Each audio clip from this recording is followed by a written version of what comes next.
Bagaimana cara menghapus perasaan sedih dan perasaan bersalah karena kehilangan anak yang masih berusia 9 bulan. Saya merasa bodoh tidak bisa menjaganya dengan baik. Mohon doanya Ustaz supaya kami diberi keturunan lagi. Itu bukan kesalahan ibu. Dia meninggal karena ajalnya datang. Kan gitu. Kecuali ibu yang membunuhnya mungkin lah. Anak diambil pisau tusuk kan tidak mungkin itu kan. Saya tidak masuk akal kalau ada seorang ibu lakukan itu. Tapi kalau ibu cuma mungkin merasa bersalah saja, mungkin anak ini seharusnya diurus. Itu was-was syaitan. Anak itu bukan punya ibu, itu punya Allah subhanahu wa ta'ala. Apa ibu punya andil dengan satu helai rambutnya dia? Kan tidak. Dia lahir laki-laki, perempuan, sempurna, cacat. Udah kita cuma tinggal tahu kita status saja, orang tua. Saya dan semua laki-laki cuma punya sperma, semua wanita dan istri saya juga cuma punya sel telur. Jadi kita cuma bisa melakukan hubungan biologis. Allah mau jadikan hamil, enggak. Allah lahirkan anak perempuan kah, anak laki-laki kah, matanya biru, matanya coklat, kita nggak punya pilihan. Saya punya pengalaman Bu ya. Pernah satu kali anak saya sakit, Alhamdulillah Allah sudah sembuhkan. Masya Allah, semoga Allah jaga terus dalam kesehatan. Waktu dia sakit, saya kebetulan pulang dari pengajian, istri saya bilang, ini anak kok tadi ngomong, Umi, disebut namanya anak ini ya, saya nggak usah sebut nama anak saya, mau pergi dulu ya. Tiba-tiba istri saya ini pikirannya kemana-mana gitu. Kayaknya lagi sakit dan lagi dalam proses perawatan dokter gitu kan. Maka dia tiba-tiba sedih, dia merasa ini anak gimana kalau meninggal gitu kan. Oh susah sekali menerimanya dan segala macam. Terus saya tanya, saya ajak berpikir. Saya bilang, saya mau tanya, apa andil kita di satu helai rambutnya anak ini? Di satu helai alisnya. Kita nggak punya apa-apa di anak ini, bukan milik kita. Ini milik Allah subhanahu wa ta'ala. Allah panggil ya sudah. Itu satu sisi ya. Sisi yang lain, semua yang meninggal teman-teman sekalian tidak hilang. Nah ini garis bawahin. Semua yang meninggal dunia tidak hilang. Mereka hanya mendahului kita menuju ke alam barzah. Siapapun, bukan cuma anak ibu yang 9 bulan ini. Ibunya ibu, neneknya ibu, neneknya ibu, dan seterusnya ke atas. Mana mereka semua? Hilang begitu saja? Enggak. Mereka pindah ke alam barzah. Dan sebagai orang beriman, kita punya 6 rukun iman. Yang kelimanya apa? Nah, coba ibu di rumah yang bertanya ini, renungi. Yang kelima apa? Beriman kepada hari kiamat.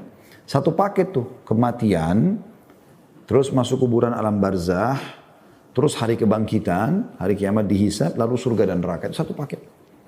Semua orang akan begini. Dan di akhirat nanti, kita akan ketemu sebagaimana kita ketemu di dunia. Hanya saja, ini sering saya ingatkan di pengajian saya teman-teman sekalian. Renungi baik-baik, kita harus tiketnya sama. Karena di akhirat sana, hanya ada surga atau neraka, nggak ada tempat yang lain. Dan pasti kita akan ketemu. Allah mengatakan dalam surah At-Tur, A'udzu billahi minasyaitonir rajim, walladzina amanu wattaba'athum dzurriyyatuhum biimanin alhaqna bihim dzurriyyatahum ma alatnahum min amalin min syai'. Kullun imrin bima kasaba rahin. Artinya, dan orang-orang beriman yang diikuti juga dengan keturunan mereka beriman, sama-sama tiketnya, gitu kan? Maka kami akan susulkan anak-anak mereka dengan mereka. Dan kami tidak akan menyanyiakan sedikit pun dari amal-amal mereka. Jadi nggak ada yang hilang, kita akan ketemu. Bahkan berita gembiranya apa kata Nabi SAW, tidak ada seseorang yang meninggal bayi, atau meninggal sangat tua. Ada yang meninggal baru 9 bulan begini, atau ada yang meninggal umur 100 tahun. Kecuali akan dibangkitkan umur 33 tahun. Nanti ibu ketemu sama anaknya yang 9 bulan ini, itu 33 tahun. Saya juga pernah mengalami seperti ibu. Berapa kali keguguran kami alami dalam rumah tangga kami. Alhamdulillah. Kita sabar dan menerima itu. Ada yang sudah 4 bulan, ada yang belum 4 bulan keguguran. Ada yang sudah lahir, meninggal. Alhamdulillah ala kulli hal. Kita terima sebagai, saya urus jenazahnya. Saya sendiri yang urus, saya yang kafan, ya, waktu itu saya urus jenazahnya, dikafankan, kemudian saya yang gendong sendiri, saya masukkan ke liang lahat depan mata saya. Tapi saya tahu secara teori anak ini akan menjadi penolong bagi saya nanti di akhirat. Ya, ini nanti poin ketiganya ya. Poin kedua tadi dia tidak hilang ya. Jadi nanti ini anak akan masuk ke poin ketiga yang akan saya jelaskan, yaitu dia akan jadi penolong karena Nabi SAW mengatakan nanti pada hari kiamat akan terdengar suara gemuruh di depan surga. Dan Allah bertanya kepada para malaikat, dan Allah lebih tahu suara apa itu sebagai pencipta. Hanya Allah tanya malaikatnya. Ya. mengatakan suara apa itu? Mereka mengatakan suara anak-anak muslim yang mereka minta agar orang tua mereka dimasukkan ke dalam surga bersama mereka. Maka kata Allah SWT, masukkan orang tua mereka bersama mereka di surga. Juga Nabi Muhammad SAW, ini penghiburan buat ibu ya, karena ibu di sini minta bagaimana menghilangkan kesedihan. Jadi selain nanti anak ini memang tidak hilang, dia akan dibangkitkan besar, dewasa 33 tahun, apalagi meninggal belum balik, berarti sudah dijamin masuk surga gitu kan. Adalah dia juga akan menjadi penolong ibu masuk surga. Pernah Nabi SAW keluar dari masjid, lalu meramas baju sahabat dengan sangat keras gitu kan. Nah pada saat diramas dengan sangat keras, sahabat ini kaget, lalu balik ke arah Nabi SAW.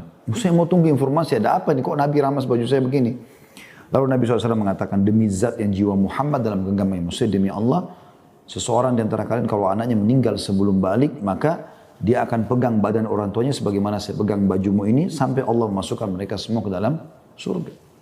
Itu berita gembira, gitu kan?